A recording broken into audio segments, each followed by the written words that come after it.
Teste. Teste.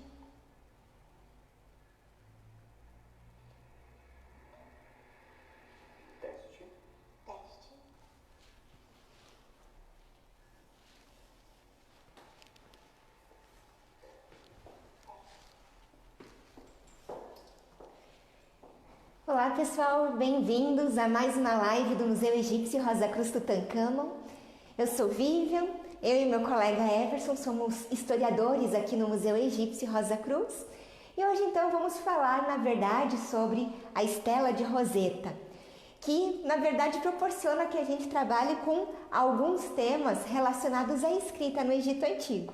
Então na verdade o Everson vai começar conversando com vocês a respeito, da escrita hieroglífica e outras escritas egípcias, e depois eu venho falar com vocês especificamente a respeito da Pedra de Roseta.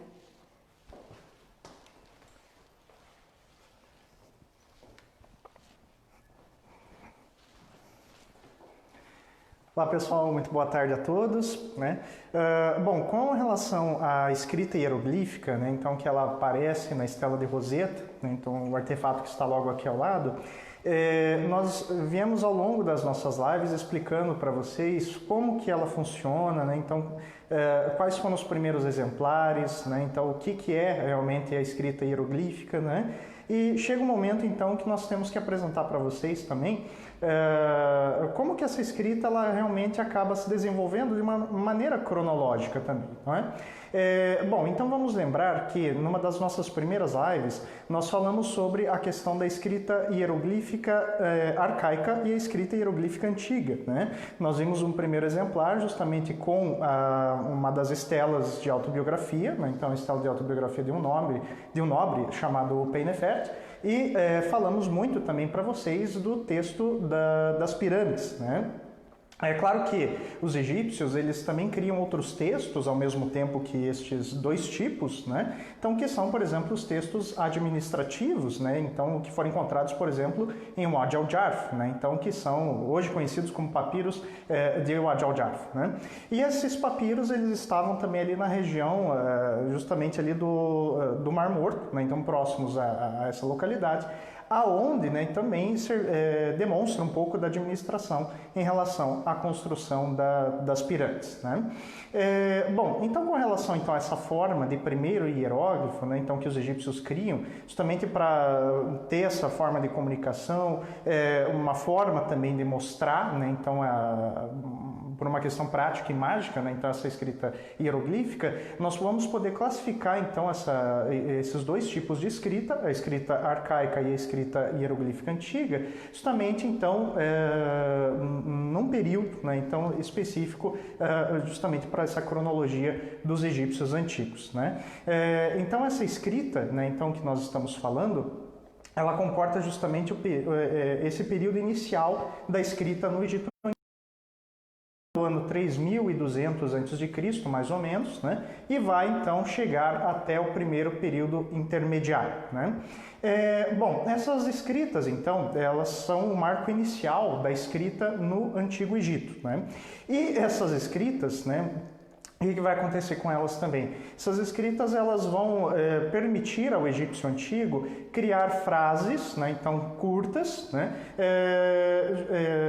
justamente com uma certa complexidade, para permitir que houvesse uma compreensão, então de como vamos dizer assim, o rei poderia ir até o outro mundo, e também de controle dos materiais que poderiam ser utilizados, Então esse período realmente é o período inicial, Então vamos lembrar, a escrita hieroglífica arcaica, ela era uma escrita que servia apenas para anotar nomes de cidades, nome de coisas, Então ela era uma escrita realmente bem pequena, justamente porque marca o início da escrita hieroglífica no Egito Antigo, Agora, a escrita hieroglífica antiga, então você veja que são dois momentos desse mesmo tipo de escrita, A escrita hieroglífica antiga ela já consegue trazer para a gente um pouco mais de contexto, um pouco mais de textos, então para o próprio egípcio antigo, né?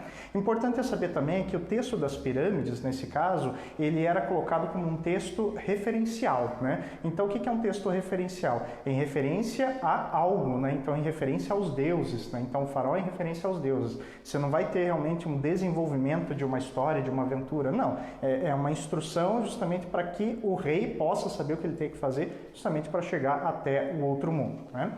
E aí nós vamos encontrar então, né, a escrita egípcia média, né? Então o que é o egípcio médio ou egípcio clássico, né? Talvez vocês já tenham ouvido falar desse tipo de escrita. É praticamente a evolução da escrita hieroglífica antiga e arcaica, né? Então o egípcio médio, ele é justamente o momento em que surgem as instruções, né? Instruções educativas, né? Instruções em que o pai fala para um filho, né? Então, por exemplo, as instruções de Ptah-hotep, né, ou as instruções para Mericara, as instruções de Amenemhat I para Senusret I, né, então, que são textos que vão trazer um cunho de ensinamento, vão trazer um elemento moral para o egípcio antigo, né? Então, e por que esses textos eles surgem, né? Então, logo após esse período do Reino Antigo? Justamente porque o Reino Antigo cai, né? Então, ou seja, e termina justamente com todo esse período de divisão no Egito e, portanto, um período problemático em que os egípcios vão notar esses problemas e vão traduzir isso justamente para uma escrita que fosse um pouco mais elaborada e trazendo um pouco mais também de elementos cotidianos, né? Então, esse que é o ponto inicial justamente dessa escrita egípcia média, né? Então, o egípcio médio ele começa com essas instruções, mas ao mesmo tempo vai trazer contos, né? E um conto que é muito famoso é o conto de Sanherret, ou Sinué também, que vocês já devem ter ouvido falar. O conto de Sanherret, ele é um dos compêndios, né? Um dos conjuntos literários mais bem elaborados, né? Então, onde o Sanherret, ele é um protagonista de uma história, ele é um egípcio que vive na corte, né? Então, é real, e ele acaba descobrindo, né? Então, uma tentativa de assassinato, e ele acaba, então, fugindo, né? Então, do Egito e vivendo várias peripécias, várias atividades fora realmente do país, ali naquela região então que hoje compreende a Síria, né? E quando ele está velho, ele retorna então para o Egito a pedido do rei, né? Então que no caso é o Senusret. E nós podemos ver que essa literatura, o conto de Sanherret ou de Sinué, ele tem uma profunda ligação com o conto, com a instrução, justamente a instrução de Amenemhat para Senusret, né? Então, por quê? Porque na instrução de Amenemhat para Senusret, o Amenemhat, ele fala dessa questão do assassinato dele, né? Então, por isso que nós não sabemos se, por exemplo, se o Amenemhat ele já teria sido assassinado e quem manda escrever é o filho dele, Senusret, né? Como uma lembrança, né? Então, desse assassinato do pai. Ou se o Amenemhat teria sobrevivido, né? Então, é isso que a literatura ela permite, né? Então, nesse momento em que ela cresce com os hieróglifos médios, né? Ela permite, nesse primeiro momento, trazer, né? Então, essa conexão, né? E tem também outro texto que são as profecias de Nefert, né? Então, que trazem uma ideia realmente aí de um faraó que acaba assumindo o trono de maneira profética, né? E, mais uma vez, se referindo ao faraó Amenemhat, né? O que acontece então é que nós temos realmente uma ligação entre essa literatura, né? Então isso que é muito importante, que os hieróglifos clássicos ou médios, né, acabam realmente trazendo para nós, né? Bom, os egípcios, então, com esse hieróglifo clássico, eles conseguem também estabelecer uma norma muito culta, né? Então, uma coisa que nós não vimos com os egípcios em relação à escrita hieroglífica arcaica, em relação à escrita hieroglífica antiga, é que não havia uma norma realmente culta, não havia ali uma padronização na escrita hieroglífica. A partir do primeiro período intermediário e Reino Médio, com a escrita hieroglífica média, nós vamos ter, então, uma padronização realmente na escrita hieroglífica, né? Então você vai ter várias regras gramaticais que são aplicadas, uma quantidade menor também de hieróglifos passa a ser utilizada nesse momento. Sem contar também que a própria literatura ela floresce durante esse período, né? Então você vai ter vários tipos de textos, né? Então, que vão ser produzidos. Agora, importante é saber também sobre essa escrita dos hieróglifos clássicos, é que eles não terminam, como por exemplo no Reino Antigo, né? Então o Reino Antigo termina, os hieróglifos antigos também acabam terminando, mas eles não terminam, essa escrita hieroglífica média, justamente no período do Reino Médio. Não, ela continua praticamente até o final do Egito, né?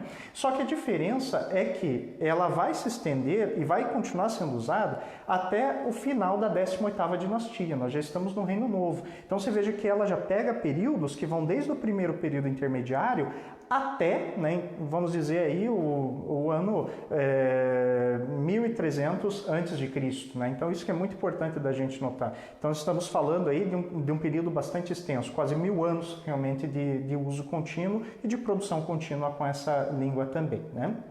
Bom, lá na 18ª dinastia nós vamos ter então a utilização desses hieróglifos, né, justamente com, por exemplo, o faraó Tutmés IV. Onde que o Tutmés IV utiliza essa escrita hieroglífica média? Justamente, por exemplo, na sua estela dos sonhos, né, que fica entre as patas da grande esfinge de Gizé, em que ele relata que após dormir entre as patas, após uma grande caçada, ele acaba sonhando com a esfinge pede para que ele reforme ela e assim daria, vamos dizer assim, todo o poder do Egito para eles, né? Então, essa escrita hieroglífica clássica, ela é justamente uma escrita que ela continua sendo usada e ela é usada para vários fins, né? Então, principalmente monumentais. Então, no caso do Tutmés IV, utilizando na sua estela dos sonhos, né? Mas vamos encontrar também, por exemplo, na literatura, vamos encontrar em textos monumentais com todas as regras que o hieróglifo da época média permitiu, né? E como eu disse para vocês, o hieróglifo dessa época ele não deixa de ser usado até praticamente o final do Egito, né? Agora, o que vai acontecer é que, após uma evolução na escrita hieroglífica, esse hieróglifo da época média, ele se transforma, já no final da 18ª dinastia, num novo tipo de hieróglifo. Que tipo de hieróglifo é esse? É o hieróglifo da tradição, né? Ou seja, é como, por exemplo, o latim, né? O latim é uma língua que ela é usada de maneira tradicional, mas ela não é usada no nosso dia a dia. A mesma coisa acontecia para o egípcio antigo nesse momento, né? Então, que deixou de usar o hieróglifo realmente para relatar coisas, né? Então, vamos dizer que eram compreendidas por todos, e passa a usar essa língua apenas para fins realmente tradicionais, né? Então, o hieróglifo da tradição, né, é justamente utilizado durante todo o restante do período egípcio, né? E nós vamos encontrar os hieróglifos da tradição justamente com a estela de Roseta, onde nós temos na parte superior os hieróglifos, né? Só que esses hieróglifos são desse período chamado hieróglifos da tradição. Portanto, quando nós falamos, né, onde eu queria chegar justamente com isso com vocês, é que quando nós falamos sobre toda essa evolução dos hieróglifos, é muito importante entender que os hieróglifos não foram mantidos da mesma maneira, com as mesmas regras, durante todo o período faraônico, durante todo o período da civilização egípcia. Não, eles sempre foram alterados, sempre foram mudados e nem sempre representavam a língua falada que os egípcios tinham, né? Então, muitas vezes podiam servir apenas de maneira tradicional, como eu falei, que é o caso dos hieróglifos da tradição, né? Então, que são uma continuação, que são uma evolução da escrita hieroglífica do Reino Médio, né? E bom, no final da 18ª dinastia, nós vamos ter, com o faraó Akhenaton principalmente, a aparição de um outro estilo de escrita hieroglífica que é chamado de neo-egípcio, né? E o neo-egípcio, então, ele tem essa aparição brusca, né? Mas já existem alguns relatos desde o primeiro período intermediário, mas muito poucos, né? E essa questão da escrita hieroglífica neo-egípcia, ela vai trazer, na verdade, um caráter intimista, né? Então, ou seja, um caráter íntimo daquela escrita que você pretende realmente escrever, né? Tal como era a arte que Akhenaton se propunha a fazer, né? Então, um caráter mais íntimo, o rei segurando a mão da sua esposa, demonstrações de carinho. No caso, então, da escrita hieroglífica, você vai ter realmente novas regras, você vai ter novas atribuições e também retiradas simplificações dos hieróglifos que pertenciam a essa época média ou da tradição, né? Então nós temos aí o neo-egípcio, que é essa nova configuração que Akhenaton acaba oferecendo, né? E com relação então a essa escrita do neo-egípcio, é muito importante notar também que temos aí a inclusão do artigo, né? Então o artigo que é a ou o, né, os ou as, né? Esse artigo até então não existia, né? Então para o egípcio antigo, e ele vai passar a existir com o faraó Akhenaton. Então, por exemplo, se nós quiséssemos em egípcio antigo dizer o escriba, né? Vamos utilizar a escrita média, nós diríamos apenas serra, né? Então, ou seja, serra, que quer dizer escriba. E isso era utilizado pelo egípcio antigo para definir o escriba, a escriba, os escribas, os escribas, né? Então, ou seja, serra, né? Então você não tinha realmente um artigo. Agora, a partir do neo-egípcio, você vai ter a inclusão do artigo pá, que quer dizer a ou o, né? Então, pá quer dizer o escriba. Então, no neo-egípcio, diferente do egípcio do Reino Médio, nós vamos incluir, então, pá serra, que quer dizer o escriba, né? Então, essa é a nova configuração principal que o Akhenaton também consegue colocar, né? Além disso, por exemplo, palavras como Ma'at, né? Então deixam de configurar a própria deusa da justiça, da ordem e da verdade, apenas para se tornar palavra, né? Então essa questão da simplificação e novos significados que na época de Akhenaton, né? Então com o neo-egípcio, acabam sendo atribuídos, né? E bom, nós vamos ter também uma outra configuração, né? Então uma nova configuração desses hieróglifos, né? Onde nós vamos ter justamente hieróglifos que vão evoluindo até, por exemplo, chegar na escrita demótica, né? Então o demótico ele já vai ser um outro tipo de escrita que vai ser muito influenciado também pelo grego, né? A escrita demótica, né? Então ela vai, vamos dizer assim, ela vai trazer toda uma configuração de textos mágicos, né? E ao mesmo tempo ela vai trazer, vamos dizer assim, uma questão muito cursiva, né? Então para o egípcio antigo, né?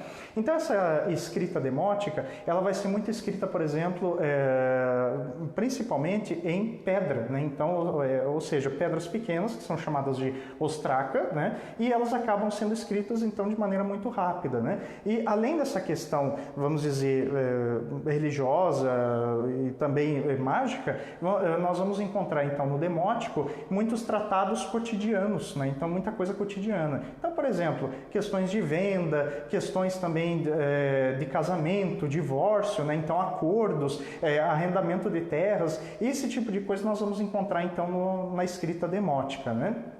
E com relação então a esse demótico, ele vai ser usado desde a época saíta, então desde a 26ª dinastia, até praticamente aí a chegada do Império Bizantino, né? Então a chegada realmente do Império Romano do Oriente, né?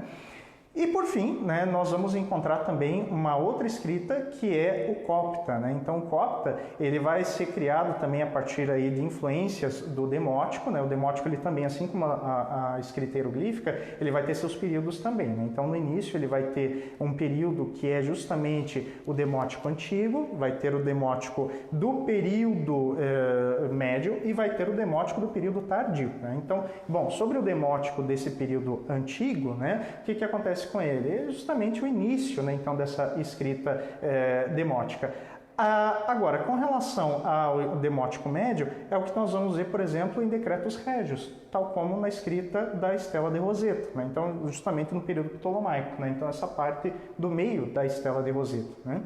E, é claro, por fim, nós vamos ter o demótico tardio, que vai influenciar em muito, né? Então, a escrita do copta, né? Então, que vai ser a última fase da escrita, da fala, né? Então, dos egípcios antigos, né?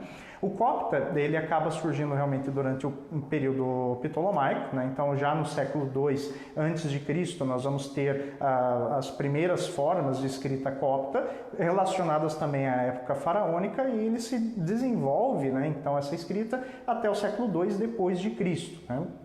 Onde nós vamos ter uma quebra. E por quê? Justamente por conta do período cristão do Egito, né? Então, no século II, o cristianismo ele já estava crescendo bastante, né? E por volta do século IV, esse processo de cristianização da civilização egípcia, ele já estava concluído. Então, praticamente 100% da população egípcia era cristã, né? Então aquela cultura faraônica ela já havia deixado de existir. com exceção dessa última fase da escrita egípcia antiga, né? Então, que é chamada de copta, né? O copta, então, ele foi empregado a partir do século II depois de Cristo, século III também depois de Cristo, para fazer textos litúrgicos, textos de missas, né? Então textos realmente religiosos, mas em relação à cristandade. Mas do século II antes de Cristo até o século II depois de Cristo, ele foi usado realmente para textos mágicos da época faraônica. Essa fase é chamada de Old Coptic, né? Então quer dizer copta antigo, né? Agora o copta novo, ele é usado desde o século II depois de Cristo e vem até a nossa época, então ele continua sendo usado, né? A diferença é que lá no século IV depois de Cristo, o copta ele era usado realmente por todos, né, como língua escrita, como língua falada, né? Só que chega um momento que os árabes, né, então lá no século VII, eles acabam chegando no Egito também. E aos poucos, né, então seja por prestígio ou seja pela força, o árabe ele começa a suplantar o copta, né? Então isso em todas as modalidades, seja no âmbito falado, seja no âmbito cotidiano, seja no âmbito também religioso, né? E aonde então esse copta, essa última fase da língua falada egípcia, ela passa a ser usada somente aí na questão da liturgia da igreja copta, que é a igreja cristã do Egito, né? Então isso que é muito interessante da gente observar, né, em todas essas fases realmente da escrita egípcia antiga, né?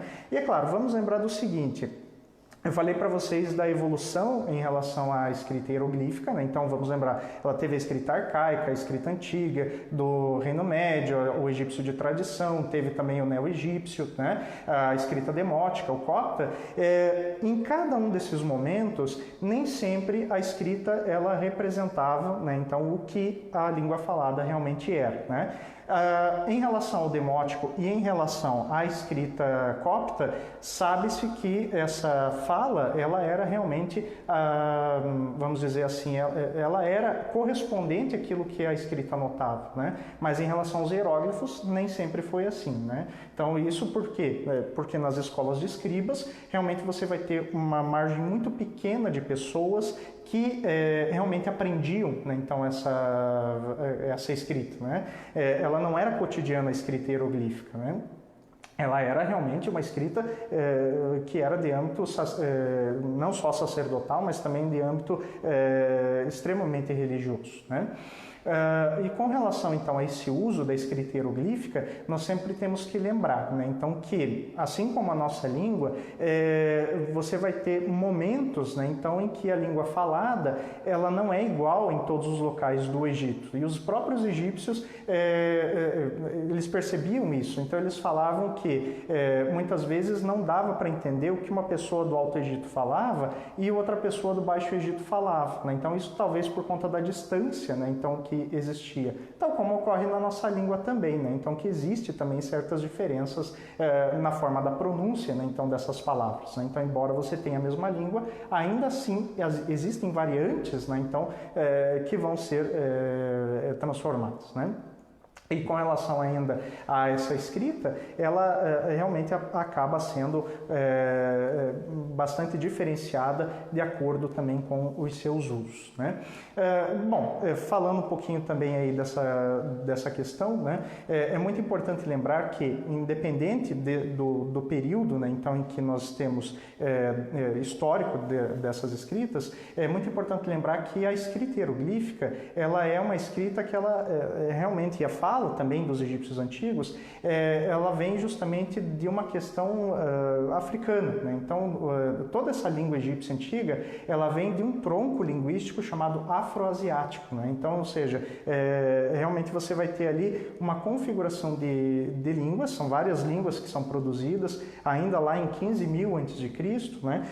E o que vai acontecer? Essas línguas elas vão se subdividir em diversos ramos, do qual o egípcio antigo faz parte, então, de um desses ramos, né? Mas o egípcio antigo, como eu disse para vocês, realmente já deixou de existir como uso cotidiano de fala, de documento administrativo e assim vai, né?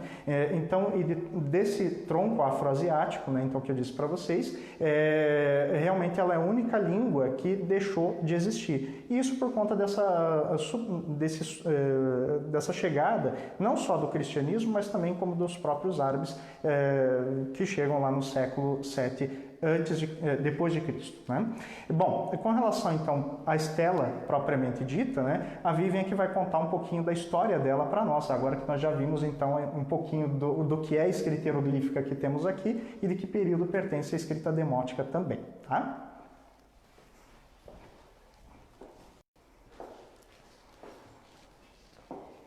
Bom, boa tarde. Então, para a gente poder entender, na verdade, o contexto da descoberta e principalmente a importância da Estela ou Pedra de Roseta, a gente tem que voltar justamente em meados do século IV da nossa era, né? Lembrando que nesse período o Egito era província romana. E o que acontece, né, no século IV? Nós temos então que, por conta dos problemas que o Império Romano vivia, seu período de crise, nós vamos ter que, por volta de 313, o imperador Constantino, ele para de perseguir os cristãos. Na verdade, o cristianismo é tido como religião aceita no Império. E depois Teodósio, o imperador Teodósio, por volta de 380, ele estabelece então o cristianismo como a religião oficial do Império. Então, realmente, a partir desse momento, né, todo o território romano deveria justamente seguir essa nova religião. E com isso, no ano seguinte, em 391, Teodósio então manda fechar todos os templos relacionados a quaisquer outras divindades. E é claro que isso vai acabar acontecendo também no Egito. Nós temos que pensar que a escrita hieroglífica, essa até que o Everson comentou com vocês, já do período ptolomaico, né, e romano também, na verdade, nesse período, ela estava, basicamente, o conhecimento dessa escrita estava nas mãos da classe sacerdotal e, basicamente, ela estava sendo utilizada ainda apenas na decoração de templos, principalmente, né, e de alguns textos religiosos. Então, já não era mais uma escrita de amplo conhecimento. Então, é claro que quando então Teodósio, a partir de 391, manda fechar todos os templos, essa língua então ela vai deixar de ser ensinada e com isso aos poucos, né, nós vamos ter que a escrita hieroglífica não será mais, na verdade não teremos mais pessoas que conheçam a respeito dessa escrita. Se nós pensarmos nessa cronologia, foi em 394 que os últimos hieróglifos teriam sido escritos justamente no templo de Philae, na ilha, né, no templo que está na ilha que leva este nome. E até isso teria demorado um pouquinho até que isso terminasse nessa região, justamente porque esse templo está ao sul do Egito, próximo da Núbia, e ali egípcios e núbios cultuavam justamente a deusa Ísis, é um templo dedicado à deusa Ísis. E aí, para não ter que mexer, os romanos principalmente, com os núbios, dos quais eles dependiam de algumas atividades comerciais em relação a eles, decidiu-se ainda manter aberto o templo de Philae, até que em 394, efetivamente, então, as últimas inscrições as inscrições hieroglíficas. Então, a partir basicamente do século IV, né, é um conhecimento que ele deixa de existir. É claro que nós temos ainda historiadores, principalmente gregos, desse período ainda dessa antiguidade tardia, né, que vão escrever algumas obras a respeito dessa escrita, né? Mas claro que tudo com base numa possibilidade de como essa escrita funcionava, né? Funcionaria então. E acaba que nos próximos períodos históricos, seja no período medieval, no período moderno, nós vamos ter que muitos vão encarar, né, a escrita hieroglífica egípcia apenas, na verdade, como um grande conjunto de símbolos que contém uma mensagem, possivelmente uma mensagem esotérica, mas não que realmente se tratasse de uma língua, né? Então seria, na verdade, um grande conjunto simbólico que traria em si, né, mensagens relacionadas à cultura egípcia antiga e possivelmente ligadas a um conhecimento velado, né? Então, por muito tempo, essa interpretação que a escrita hieroglífica acabou tendo até meados do século XVIII. E, na verdade, é justamente a descoberta da Pedra de Roseta que vai, no início do século XX, mudar justamente essa maneira de compreender essa escrita egípcia. De que maneira? Para a gente entender o que é a Estela de Roseta, a gente também tem que falar a respeito de Napoleão Bonaparte, do imperador francês, que na verdade organizou uma grande expedição militar ao Egito em 1798. Justamente, a gente sabe que nesse período a França ainda encontrava-se no seu processo da própria Revolução Francesa, estava em guerra com diversos países que tentavam justamente acabar com o processo revolucionário francês. E claro que entre esses inimigos da França nós temos os ingleses. Então Napoleão pensa justamente numa grande expedição militar à região do Egito. Além de, nesse período o Egito pertencia ao Império Turco-Otomano, e a intenção de Napoleão era, então, tomar conta do Egito, vencendo os turcos otomanos na região, ao mesmo tempo dominando essa região, que seria uma espécie de que a França teria um território na parte oriental, Napoleão, que já havia feito diversas conquistas, inclusive na própria Itália, Então, a ideia de dominar um pouco a região do Mediterrâneo e também, com isso, atrapalhar os próprios interesses dos ingleses na região asiática, Então, de acordo com esse objetivo, Napoleão organizou essa grande expedição, que além de ter esse caráter militar, também teve um caráter cultural, porque junto com ele seguiram cerca de 175 cientistas ao Egito, justamente na intenção do quê? De detalhar o universo natural, ou seja, a fauna e a flora, a geografia e o próprio ambiente histórico e arqueológico do Egito. Então nós temos essas duas questões relacionadas à ida, essa expedição napoleônica ao Egito.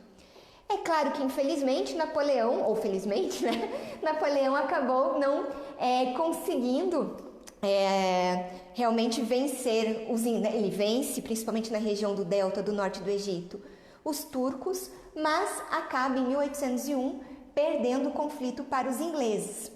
Então, se para a questão política francesa nós não temos, digamos assim, uma boa memória com relação a essa expedição, mas ela vai ser essencial para o desenvolvimento da egiptologia, para o desenvolvimento dessa busca de um conhecimento a respeito do Egito Antigo.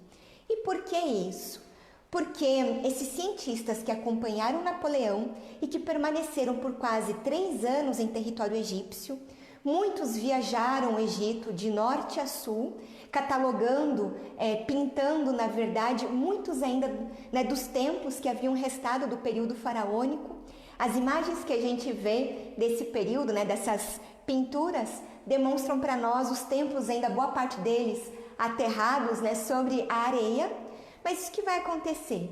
Depois do período da expedição, nós temos que a partir de 1809, o governo de Napoleão Bonaparte passou a publicar, então, esse conjunto de trabalhos que foram elaborados desse período, na chamada Descrição do Egito, E aí acontece que, então, isso serviu como uma forma de divulgar o próprio Egito no continente europeu. Isso acabou despertando um grande interesse, não só de cientistas para conhecer essa história oriental, mas como também nós vamos passar a ter, a partir desse momento, a ideia um pouco da própria pilhagem, dessa cultura antiga, começar a sair os materiais arqueológicos do Egito para a Europa. Mas a questão é que realmente essa expedição ela acabou trazendo para o solo europeu um grande interesse pela cultura egípcia antiga. Ao longo desse período da expedição napoleônica, em 1799, é que justamente a Pedra de Roseta foi encontrada. Na verdade, em julho de 1799, na cidade de Roseta, por isso que nós chamamos então essa peça como Pedra de Roseta ou Estela de Roseta. Nós temos que alguns militares estavam justamente cavando as fundações próximas a um muro antigo, né, para formar justamente um forte na região dessa cidade, né, que também é conhecida como Rashid para os árabes. E aí então eles acabam encontrando a Pedra de Roseta, né? Então, como a gente já viu, ela tem esse nome por conta da cidade. E o militar que chefiava a operação naquele momento, chamado Pierre Borchardt, ao olhar a pedra e ao identificar, na verdade, que se tratava de algo extremamente 3 formas diferentes de grafia, acreditou que aquilo seria bastante importante e mandou então levar, né, a pedra para os cientistas que se concentravam nessa época no Cairo, né? Pensem, na verdade, que esse bloco tem cerca de 700 quilos, né? Então, com certeza, também esse transporte não deve ter sido nada fácil. O fato é que quando a pedra chega, né, no Cairo, é claro que os cientistas, ao observarem, percebem, na verdade, que ela pode ser, sim, uma chave para a busca do conhecimento da escrita hieroglífica. Por que isso? Porque, na verdade, como Everson comentou com vocês, nós temos três formas de inscrições diferentes, 3 línguas diferentes. Nós temos a escrita hieroglífica, a escrita demótica e a escrita grega, né? 14 linhas da escrita hieroglífica, 32 da escrita demótica e 54 da escrita grega. É claro que muitos cientistas desse período conheciam o conteúdo, conseguiam ler, né, o conteúdo em grego. E aí, ao ler o próprio conteúdo em grego, no final do texto, daqui a pouquinho eu comento a respeito do que ele fala, mas diz justamente que esse texto deveria ser escrito nessas 3 línguas. Então, isso deu certeza de que o que estava em demótico e na escrita hieroglífica era o mesmo conteúdo do grego. Então, realmente aqui poderia estar uma chave para a decifração dessa antiga escrita egípcia, né? Os franceses acabaram fazendo diversas cópias desse material. E foi sorte deles, porque quando Napoleão perde a guerra para a Inglaterra em 1801, os ingleses então tomam como espólio de guerra todo o material que os franceses haviam coletado durante esse período, inclusive a própria Pedra de Roseta. É por isso que até os dias de hoje ela está justamente no Museu Britânico. Chegou lá em 1802 e permanece, né, está em exposição a todos que desejam conhecer, né, até os dias de hoje. Se nós observarmos a Pedra de Roseta, a gente consegue ver que na verdade ela é um fragmento, porque realmente ela fazia parte, na verdade, de uma grande estela que calcula-se que teria mais ou menos 150, 180 centímetros de altura, né? Então aqui na verdade nós temos a parte, né, de um decreto realizado então pelos sacerdotes da cidade de Mênfis e que dedicaram esse decreto ao faraó Ptolomeu V Epifânio. O faraó Ptolomeu V Epifânio é então um governante egípcio já de origem grega. Nós estamos falando então de um documento que foi escrito em 196 a.C., né? Então, ele foi elaborado em comemoração ao 1º ano de coroação desse rei e, na verdade, que seria o seu 9º ano de governo, porque, na verdade, ele teria se tornado rei aos 5 anos de idade, que os seus pais morreram, né, ele ainda era muito novo, mas ele realmente acaba sendo coroado apenas aos 13 anos. E nesse decreto, então, os sacerdotes de Mênfis, eles estão justamente enaltecendo a figura do rei, né, como Horus vivo. Também estão colocando ali todas as benfeitorias que o faraó fez, principalmente para os templos egípcios, né, dele ter reconstruído santuários, entre os santuários o próprio dedicado ao touro Apis, que era uma divindade da própria cidade de Mênfis, né? E no final do texto nós temos que fala a respeito do culto desse próprio faraó, aonde uma estátua do rei deveria ser feita e colocada em cada templo egípcio com um santuário e que uma estela como essa, nessas 3 escritas, também deveria estar próxima ao santuário dedicado ao faraó Ptolomeu V. Então, na verdade, é esse decreto de sacerdotes dedicados justamente a esse rei egípcio, né?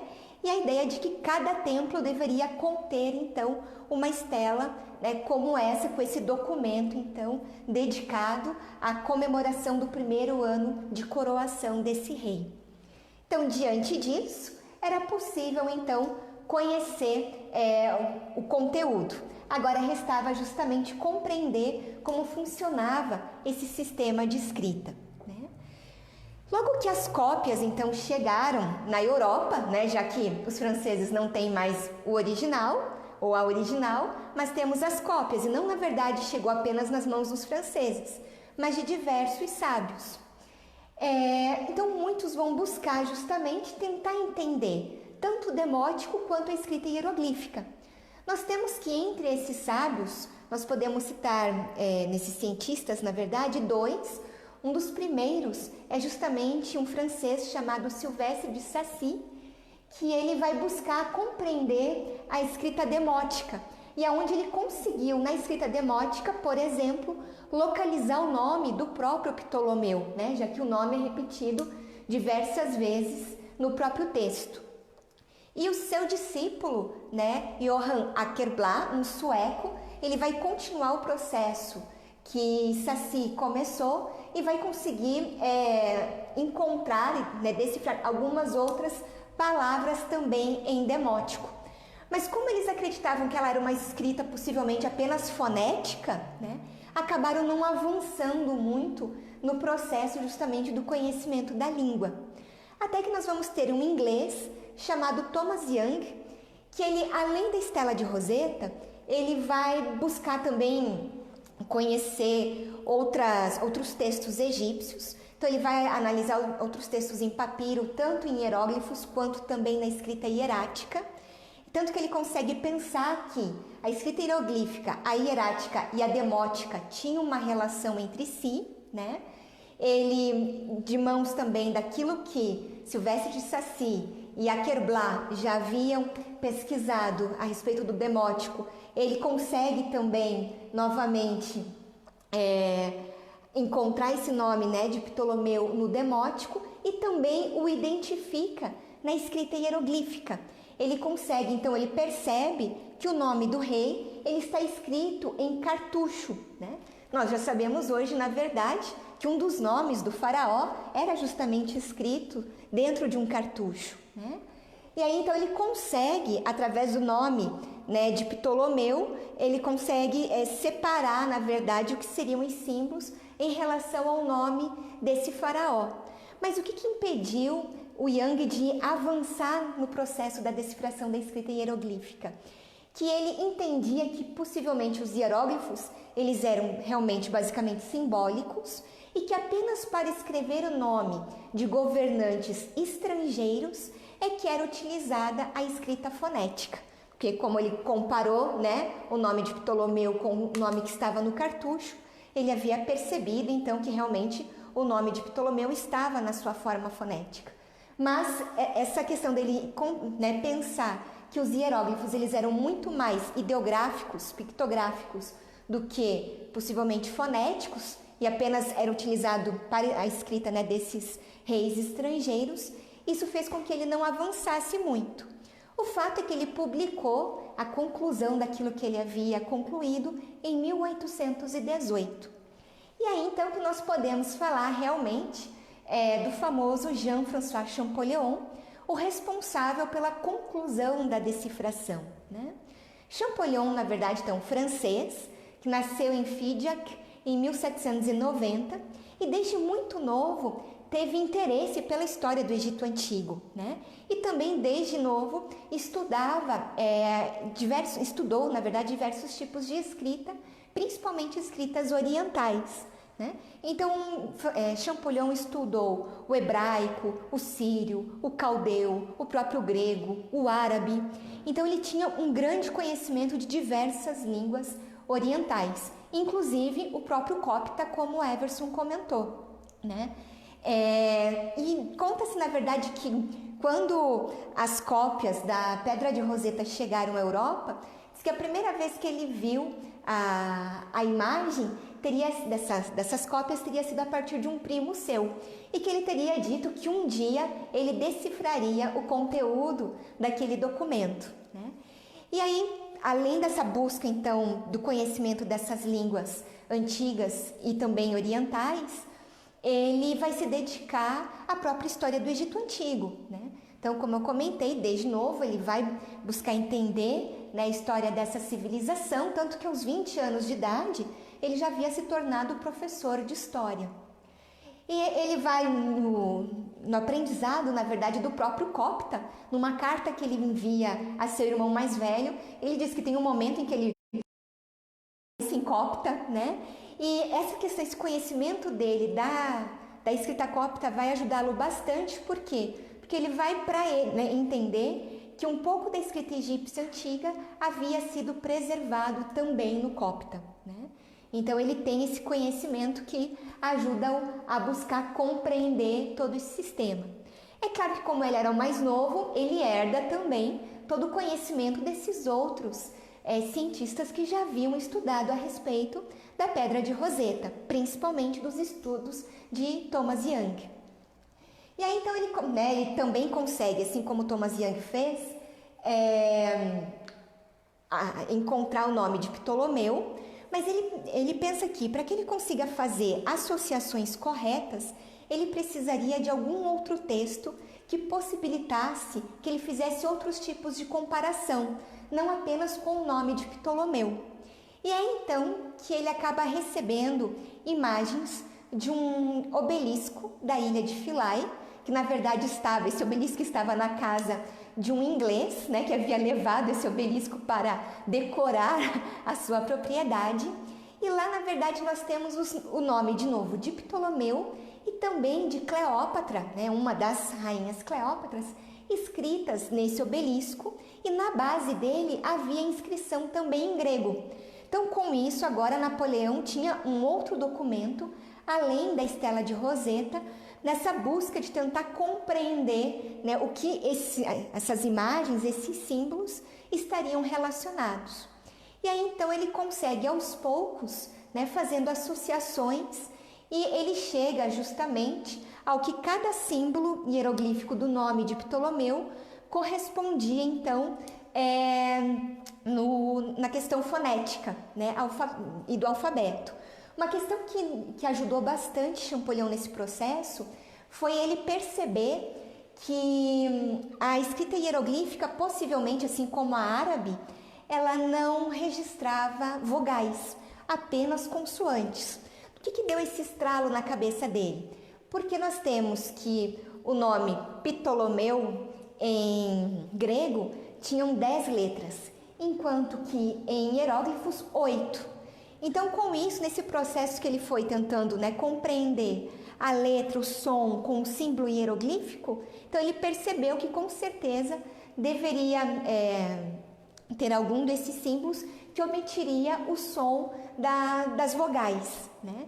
E aí ele conseguiu, então, por associação, relacionar os próprios símbolos de Ptolomeu e depois de Cleópatra. Embora Cleópatra, tanto em grego quanto na escrita hieroglífica, tinha o mesmo número de caracteres, né? Mesmo assim, como ele encontrou símbolos semelhantes no nome de Cleópatra em relação ao de Ptolomeu, os outros ele foi, na verdade, deduzindo, né, a partir do conhecimento das próprias línguas e, como eu comentei, do próprio copta. Quando ele fez, então, de Ptolomeu e Cleópatra, ele vai tentar um novo nome. Ele vai tentar agora com o nome de Alexandre, né? E aí ele também, aos poucos, consegue corresponder, a partir daqueles símbolos que ele já conhecia do nome desses dois, né? Também no nome de Alexandre, e encontrar associação com outros símbolos hieroglíficos. E aos poucos, então, ele começa a traduzir nomes de todos os governantes egípcios, gregos e também dos imperadores romanos, né? Quando ele conclui isso, ele então cria uma espécie de uma lista, né, justamente com o símbolo hieroglífico e o som fonético correspondente a esse símbolo hieroglífico. Só que daí, para que ele, né, avançasse um pouco mais nesse processo de decifração da escrita, era importante agora que ele se dedicasse a nomes do período do Egito faraônico.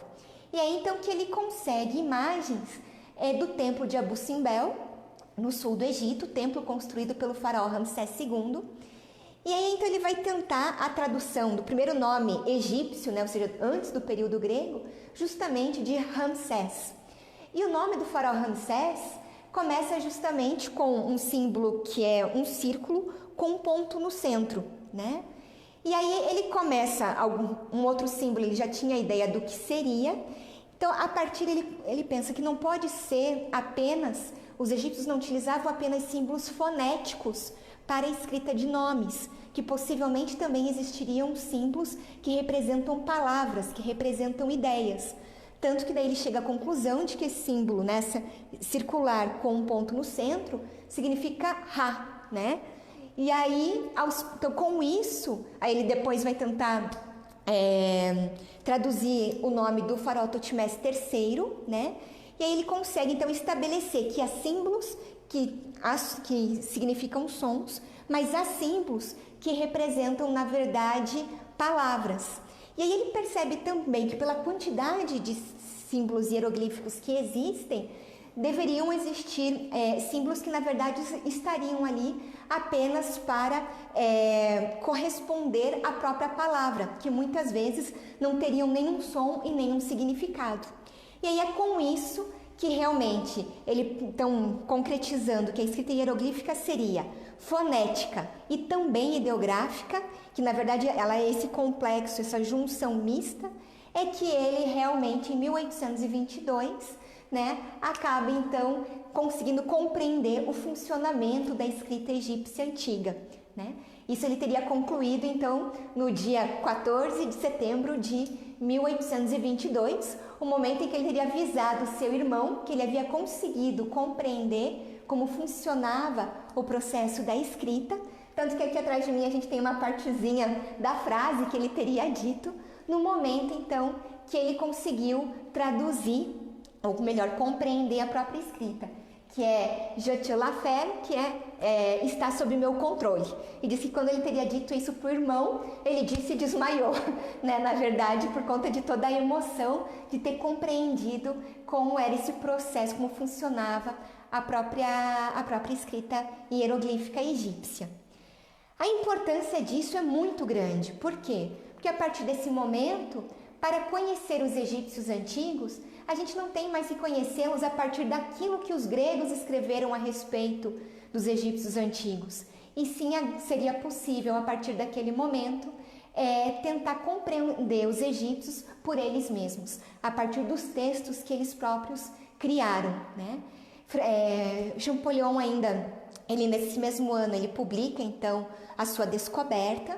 Em 1824 ele publicou uma outra obra comentando ainda mais outras questões relacionadas ao processo da compreensão, né, da escrita. Ele consegue viajar ao Egito para daí realmente em loco tentar compreender um pouco mais a respeito deles. Junto com o italiano, né, com Rossellini, para o Egito, eles fazem uma expedição, né,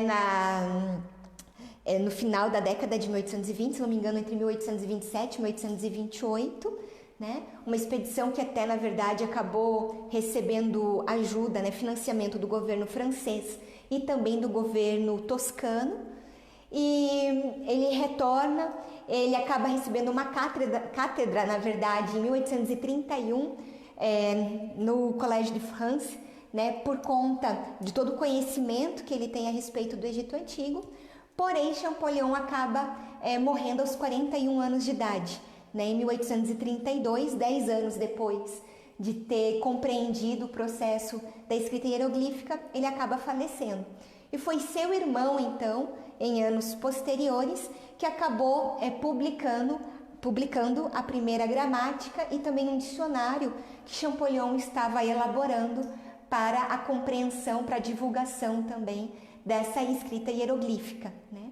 E é claro que depois disso, outros europeus vão se dedicar ao conhecimento dessa escrita, levando justamente ao conhecimento que os egiptólogos possuem hoje a respeito da língua, né? Mas aí juntando Napoleão com Champollion, na verdade nós podemos entender o porquê que o início do século XIX essa grande busca pelo conhecimento do Egito Antigo. Tanto que, geralmente, os livros abordam esse período como a redescoberta do Egito, né? Ou seja, quando os europeus vão buscar, então, compreender, estudar esse passado faraônico, da qual até os dias de hoje a gente tenta compreender, e que aqui no museu é um espaço onde é possível conhecer um pouquinho a respeito dessa história.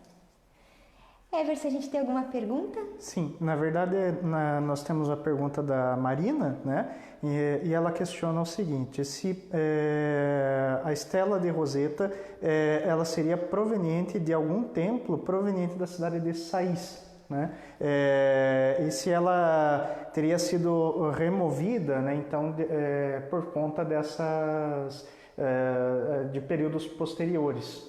Possivelmente sim. Na verdade, infelizmente, a respeito do texto, né, como disse que era para ter um em cada templo, mas a gente só tem de 2 localidades, essa encontrada em Roseta e uma outra, mas possivelmente sim.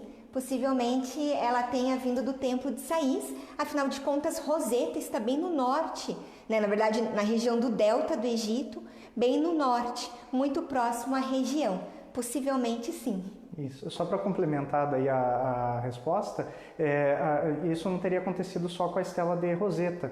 Nós temos muitos outros documentos, né, então em pedra também, que acabaram sendo removidas dos seus contextos, né? Então, por exemplo, a estela do faraó Shabaka, que traz uma das partes da mitologia, né? E ela foi usada também como pedra de moinho, né? Então você vê que tem a parte quebrada, tem a parte redonda, tem a parte do meio que também foi removida, né? Isso mesmo, para que se transformasse realmente numa verdadeira pedra de moinho, né?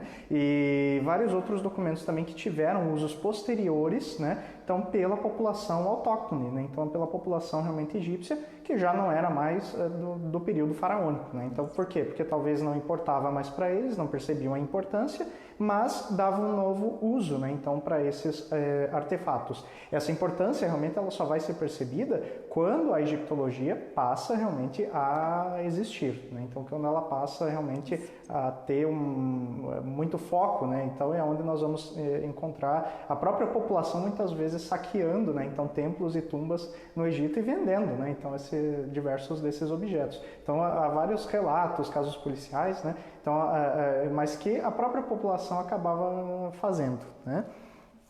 Deixa eu ver se temos outra pergunta, né?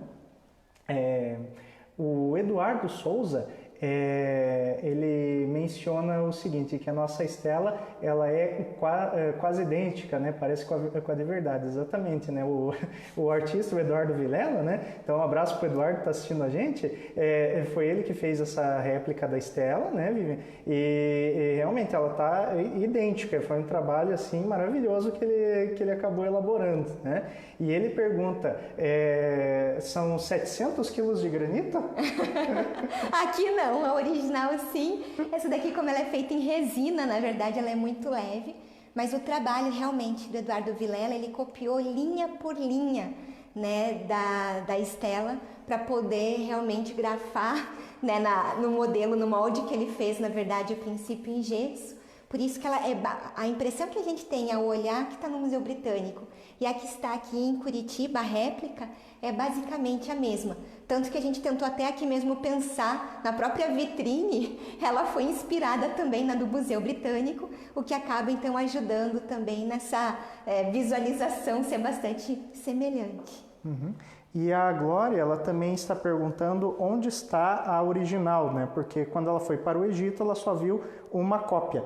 Então, a original está no Museu Britânico, né? Na verdade, os ingleses têm a posse dela desde 1802. E, na verdade, ela só deixou de ser... Ela basicamente esteve exposta desde então. Ela só deixou de ser exposta no período da Segunda Guerra Mundial, aonde os ingleses levaram, então, muitos objetos da coleção do Museu Britânico, né? Isso, na verdade, recolheram para guardar, para evitar que fossem destruídos em algum bombardeio.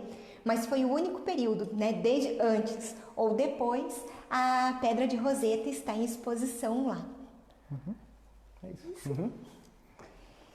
Então, a gente agradece muito a audiência de hoje, a participação. Aproveito também para fazer um convite A partir da próxima semana nós vamos ter no ar um site novo, que é o ccr.amorc.org.br, que é justamente um site do Centro Cultural Rosa Cruz, onde vai estar disponível essa live, as outras que nós já fizemos, os programas que a Ordem tem, né, os programas Presença e Harmonia e tantos outros conteúdos de valor, né, vão estar então justamente à disposição para acesso a partir desse site. Né, e também mini cursos que a gente vai passar a ter por lá. Então a gente também deixa o convite para o acesso a partir da próxima semana. Quer falar alguma coisa? Não, só agradecer então a presença de todos vocês, né, então virtualmente, né, e aguardamos vocês na semana que vem também para nossas próximas lives, né. Então, e um bom final de semana a todos. Isso, muito obrigada e bom final de semana.